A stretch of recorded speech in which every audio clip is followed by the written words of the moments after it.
Labubu horror story. मिलिन अपने dog bio के साथ चाइना के शंघाई शहर में रहती थी।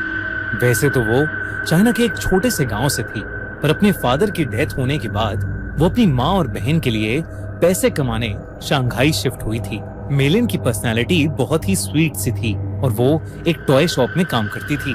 उसे टॉयज बहुत पसंद थे, लेकिन उन टॉयज में से उसे सबसे ज्यादा पसंद थी डॉल्स। क्योंकि वो एक टॉय शॉप में काम करती थी, तो वो डिस्काउंटेड रेट्स पर अपनी मनपसंद डॉल्स ले लेती थी। उसके घर में अलग अलग देशों से आई हुई यूनिक डॉल्स थी। एक दिन उसकी शॉप में एक लिमिटेड एडिशन लबूबू डॉल का कलेक्शन आया, जहां सारी डॉल्स आते ही बिक गईं। एक डॉल मेलिन ने पहले से ही अपने लिए अलग रख ली थी। उस लबूबू डॉल का कलर गोल्डन था, एक ऐसा शेड जो बाकी लबूबू डॉल से अलग था। वो डॉल बहुत ही सुंदर थी और उस लबूबू जितनी क्यूट स्माइल मेलिन ने पहले कभी नहीं देखी थी। मेलिन उस लबूबू डॉल को अपने घर ले गई। वो उस दिन बहुत खुश थी और बस उस लबूबू डॉल को निहारती जा रही थी। उस डॉल की प्यारी सी नीली आंखें, गोल्डन कलर का सुंदर सा फर, लंबे लंबे कान और प्यारी सी बड़े बड़े दांतों वाली स्माइल।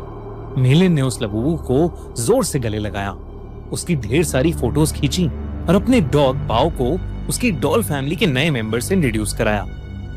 पर जहां बाओ सारी डॉल्स को देखकर खुशी से अपनी पूंछ हिलाता हुआ पूरे कमरे में इधर उधर भागता था, वहीं वो उस लबूबू डॉल को देखकर बहुत जोरों से भौंकने लगा, गुर्राने लगा।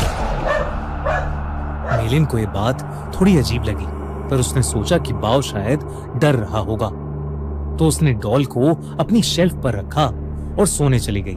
मेलिन का डॉग बाओ, जो हमेशा उसके पास सोता था, उस डॉल को घूरता रहा और कमरे से बाहर भाग गया।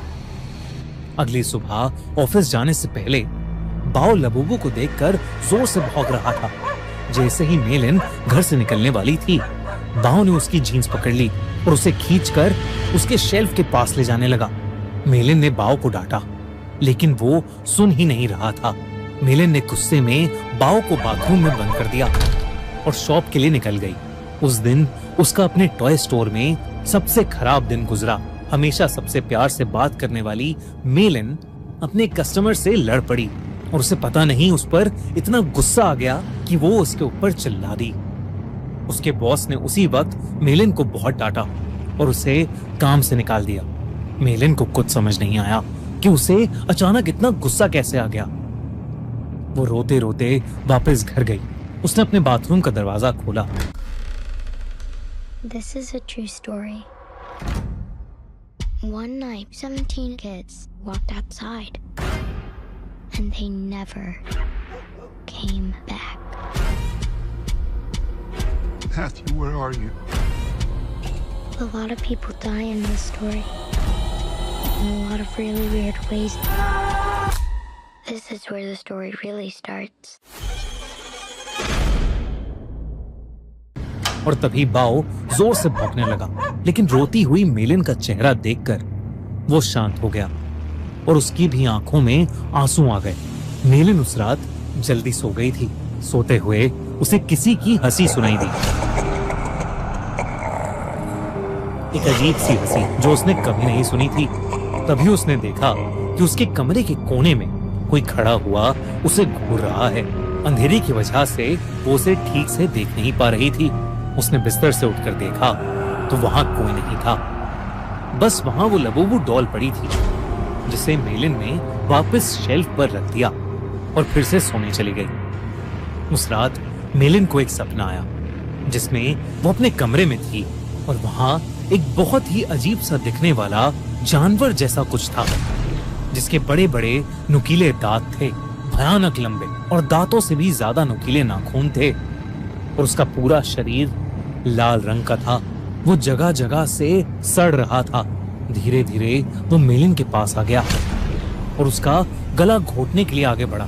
मेलिन डर के मारे जोर से चिल्लाई, पर वो जानवर उससे ज्यादा जोर से एक भयानक हंसी हंसने लगा और उसने अपने नुकीले पंजों से मेलिन पर अटैक कर दिया। डर के मारे मेलिन की आंख खुल गई, लेकिन तब उसने देखा कि वो लबूबू डॉल उसके ऊपर बैठी है। मेलिन की चीख निकल गई। उसकी चीख सुनकर उसका कुत्ता बाओ भागता हुआ कमरे में आ गया। मेलिन को समझ नहीं आया कि वो लबूबू डॉल जिसे उसने सोते हुए शेल्फ पर रखा था, वो उसके बेड पर कहां से आ गई। उसने ध्यान से उस डॉल को देखा तो वो डॉल अब पहले से ज्यादा हंस रही थी। मेलिन कुछ समझ पाती कि इससे पहले ही मेलिन के डॉग बाओ ने उस डॉल को अपने दांतों से खींचा और उसने उसके चिथड़े चिथड़े कर दिए। मेलिन पसीने से भीगी हुई थी और उसका सर दर्द से फट रहा था, इसलिए उसने बाओ को कुछ नहीं कहा। मेलिन ने उस लबूबू डॉल को डस्टबिन में डाला और बाओ को अपने पास बुलाकर फिर से सोने चली गई। जब वो सुबह उठी तो उसका सर पिछली रात से भी ज्यादा दर्द कर रहा था। साथ ही साथ उसके हाथों पर छोटे छोटे लाल दाने आ गए थे। बाओ भी कमरे में नहीं था। उसने बाओ को आवाज लगाई पर उसको अपनी बात का कोई जवाब नहीं मिला। मेलिन हॉल में गई लेकिन बाओ वहां भी नहीं था। वो पूरा घर ढूंढने लगी लेकिन वो कहीं नहीं मिल रहा था। आखिर में वो अपने बाथरूम में गई। बाओ बाथरूम में भी नहीं था, लेकिन जब उसने अपना चेहरा शीशे में देखा तो उसका पूरा चेहरा उन छोटे छोटे लाल दानों से भर गया था। ऐसा लग रहा था कि जैसे किसी ने उसे काटा हो। तभी बाथरूम मिरर में उसे दिखा कि उसके कंधे के पीछे कुछ भयानक सा था जो बिल्कुल उस जानवर के जैसा लग रहा था जो उसके सपने में आया था, और वो जोर जोर से हंस रहा था। पर जैसे ही मेलिन मुड़ी, वहां कोई जानवर नहीं बल्कि बाथरूम के शेल्फ के ऊपर लबूबू डॉल रखी थी। मेलिन को ये अपनी आंखों का धोखा लगा। उस लबूबू डॉल को तो उसके कुत्ते बाओ ने तहस नहस कर दिया था, तो अब वो डॉल वहां कैसे आ सकती थी। बल्कि अब उस डॉल के चेहरे की स्माइल एक प्यारी सी स्माइल से बदलकर एक बहुत भयानक हंसी में बदल चुकी थी। मेलिन अब घबरा गई थी और वो बाओ को आवाज देती हुई घर के बाहर चली गई, लेकिन वो आसपास कहीं नहीं मिल रहा था। जब वो वापस घर में घुसी तो उसके होश उड़ गए। वो लबूबू डॉल अब किचन के सिंक के पास पहुंच गई थी। उस डॉल के हाथ और दांत लाल पड़े थे। जब मेलिन ने सिंक के नीचे देखा तो उसके रोंगटे खड़े हो गए। वहां उसके डॉग बाओ की बॉडी पड़ी थी और उसमें से खून बह रहा था। ऐसा लग रहा था कि जैसे उसको किसी ने बुरी तरह नोच खाया है। बाओ मर चुका था और ये देखकर मेलिन की हालत खराब हो रही थी। उसे समझ आ गया था कि ये लबूबू डॉल कोई आम डॉल नहीं है।